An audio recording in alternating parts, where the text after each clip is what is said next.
Indira Sahni versus union of India 1993 का एक case था। इस केस को हम मंडल कमीशन केस भी कहते हैं, ओबीसी रिजर्वेशन केस भी कहते हैं। तो इस केस को शुरू करने से पहले हम इसका बैकग्राउंड समझ लेते हैं, उसके बाद हम कोर्ट का ऑब्जर्वेशन समझेंगे, क्या इश्यूज़ रेस हुए थे वो सब डिस्कस करेंगे, और इस केस का जजमेंट क्या आया था और इस जजमेंट का गवर्नमेंट पे क्या इफ़ेक्ट रहा था, जिसकी वजह से गवर्नमेंट को कॉन्स्टिट्यूशन अमेंडमेंट लेकर आने पड़े थे। और उसके बाद लास्ट में हम ये देखें कि रिजर्वेशन से रिलेटेड जो अभी एक रिसेंट अमेंडमेंट हुआ था कॉन्स्टिट्यूशन के अंदर 2019 में, वो भी हम डिस्कस करेंगे।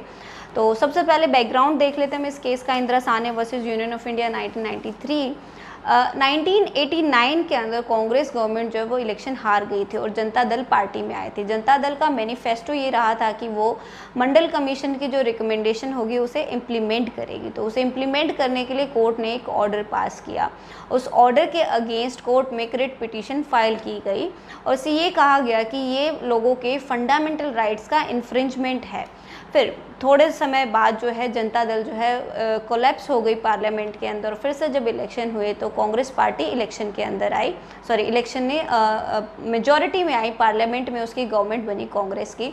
और कांग्रेस ने लोगों को अपनी तरफ अट्रैक्ट करने के लिए फिर से जो मंडल कमीशन की जो रिकमेंडेशंस थी उनमें थोड़े से चेंजेस करके एक ऑर्डर पास किया, जिसकी वजह से ये जो केस है ये 5 जजेस बेंच से ट्रांसफ़र होकर 9 जजेस बेंच की तरफ चला गया। और इसे इश्यूज़ वही रहे कि भी ये again it's infringement of their fundamental rights, citizens के फंडामेंटल राइट्स का इन्फ्रिंजमेंट होता है। ये जो केस है आर्टिकल 16 से रिलेट करता है और आर्टिकल 15 से रिलेट करता है, जो कि रिजर्वेशन से रिलेटेड है। अब हम इस केस का लॉ पॉइंट ऑफ व्यू से समझ लेते हैं इस केस में क्या कहा गया था। Indira Sahni versus union of India 1993 का एक केस था। ये 9 जजेस बेंच रहा और 6:3 से इसका डिसीजन आया था। इस केस में जो पिटिशनर थे इंदिरा साहनी, वो एक न्यूज़पेपर एडिटर थे दिल्ली के अंदर। तो इन्होंने मंडल कमीशन की जो रिकमेंडेशंस थी उनके अगेंस्ट एक रिट पिटिशन फाइल की थी 1990 में सुप्रीम कोर्ट के अंदर। तो इस केस में बहुत सारे रिजर्वेशन से ही रिलेटेड इश्यूज़ रेज हुए थे। तो इसके हम जितने भी इम्पॉर्टेंट इश्यूज़ है वो डिस्कस करेंगे, क्योंकि बाकी के इश्यूज़ जो है इससे इंटर रिलेट करते हैं। तो सबसे पहला इशू ये था कि whether the article 16 clause 4 is an exception to article 16 clause 1। तो आपको क्लोज 4 और क्लोज 1 पता होना चाहिए आर्टिकल 16 का। आर्टिकल 16 जो है राइट टू इक्वालिटी के अंदर फॉल करता है, जो कि हमारा एक फंडामेंटल राइट है। क्लोज 4 क्या कहता है कि भी स्टेट के पास ये पावर है कि वो सीट रिज़र्व कर सकती है बैकवर्ड क्लास के लिए, अगर उन्हें स्टेट जो एम्प्लॉयमेंट है, जो पब्लिक एम्प्लॉयमेंट है, अगर उन्हें एक एडुकेट रिप्रेजेंटेशन नहीं मिलता है। तो इट्स क्लियर। क्लोज 1 क्या कहता है? Equality of opportunity to all citizen, मतलब हर सिटीज़न को इक्वालिटी ऑफ अपॉर्चुनिटी, मतलब समान रूप से अपॉर्चुनिटीज़ दी जाएगी, किसी भी तरीके का डिस्क्रिमिनेशन नहीं किया जाएगा, क्लोज 1 कहता है। तो इसी बेसिस पे आर्टिकल 16 का क्लोज 4 क्या एक अपवाद है, एक्सेप्शन है आर्टिकल 16 क्लोज 1 के लिए। अब इसमें सुप्रीम कोर्ट ने कहा था कि no, article 16 clause 4 is not an exception to article 16 clause 1। अब क्यों नहीं है, इसका रीज़न देखिए, क्योंकि क्लोज 4 जो है ये एक एडिंग क्लोज है या फिर एक हेल्पिंग क्लोज की तरह है। अगर आप सपोज करिए सोसाइटी में एक कैटेगरी इस लेवल पर है और दूसरी कैटेगरी मीन्स कुछ लोग, ठीक है, बैकवर्ड क्लासेस आप कह सकते हैं। अगर कुछ लोग जो है इस लेवल पे और कुछ लोग अगर इस लेवल पे है, तो उन्हें इक्वल फुटिंग पर लाने के लिए अगर स्टेट कोई प्रावधान बनाती है तो वो एज ए एक्सेप्शन नहीं माना जाता है, उसे फंडामेंटल राइट का इन्फ्रिंजमेंट नहीं माना जाता है। क्योंकि जब सब लोग सेम फुटिंग पे होंगे तभी एक हेल्दी कॉम्पिटिशन क्रिएट किया जा सकता है। तो इट्स अ हेल्पिंग और एडिंग क्लोज, ये पहला इसका इशू। इसका नेक्स्ट इशू था who is backward class in close 4, मतलब आर्टिकल 16 के क्लोज 4 में जो बैकवर्ड क्लास बताई गई है वो कौन से लोग हैं या फिर क्या क्राइटेरिया रखा जाएगा जिसके बेसिस पे क्लोज 4 में उन्हें ऐड किया जाएगा बैकवर्ड क्लास के अंदर। क्या वो सोशली क्राइटेरिया होगा, एजुकेशनली होगा या फिर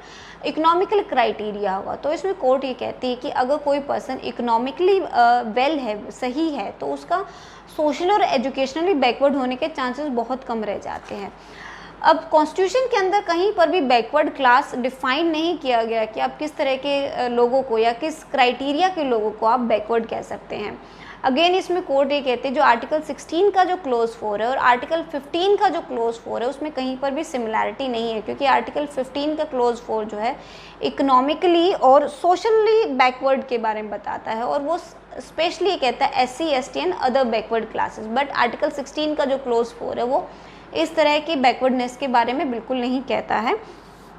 अगेन दिस आर्टिकल 15 क्लोज 4 जो है वो फर्स्ट अमेंडमेंट 1951 के द्वारा इसमें ऐड किया गया था।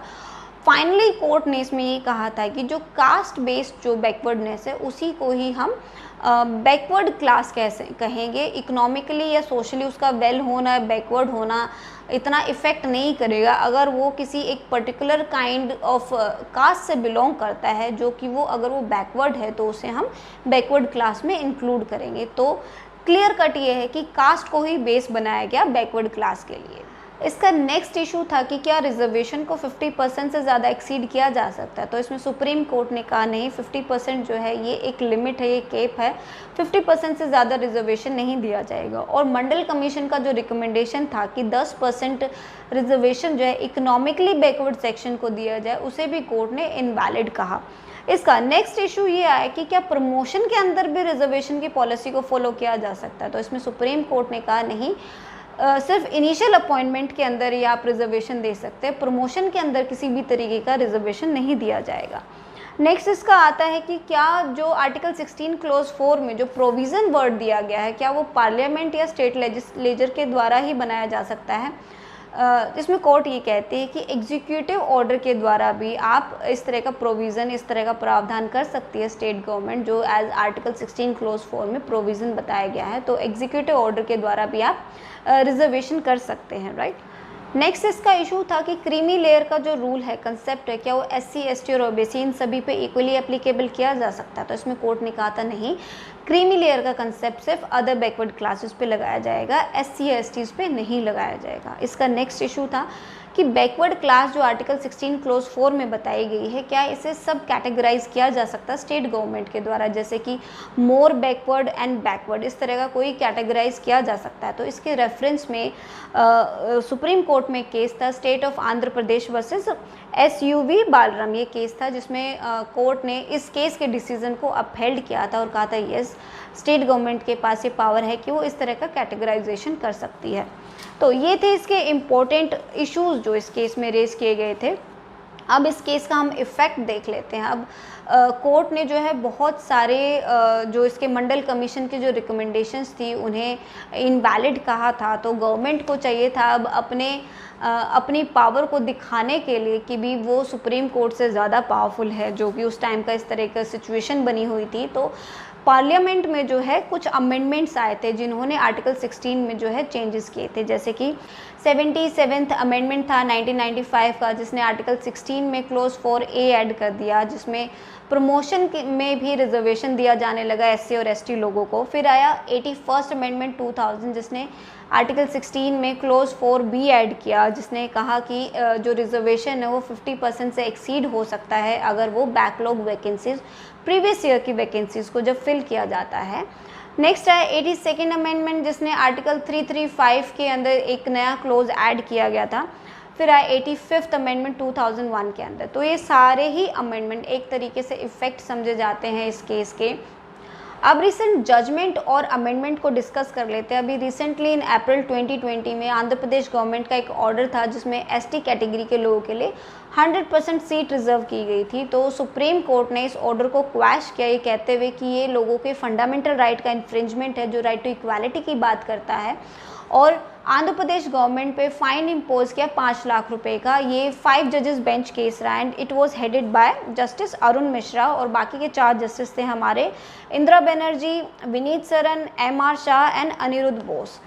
तो ये था अभी रिसेंट जजमेंट। और इसके बाद जो है एक हमारा जो रिसेंट अमेंडमेंट है रिजर्वेशन से रिलेटेड, जो 2019 में ही हुआ था, ये 124 अमेंडमेंट बिल था और 103 कॉन्स्टिट्यूशन अमेंडमेंट रहा, जिसमें 10% रिजर्वेशन की बात की गई EWS के लिए, जो इकोनॉमिकली बैकवर्ड सेक्शन है, उन लोगों के लिए 10% के रिजर्वेशन का प्रावधान किया गया है।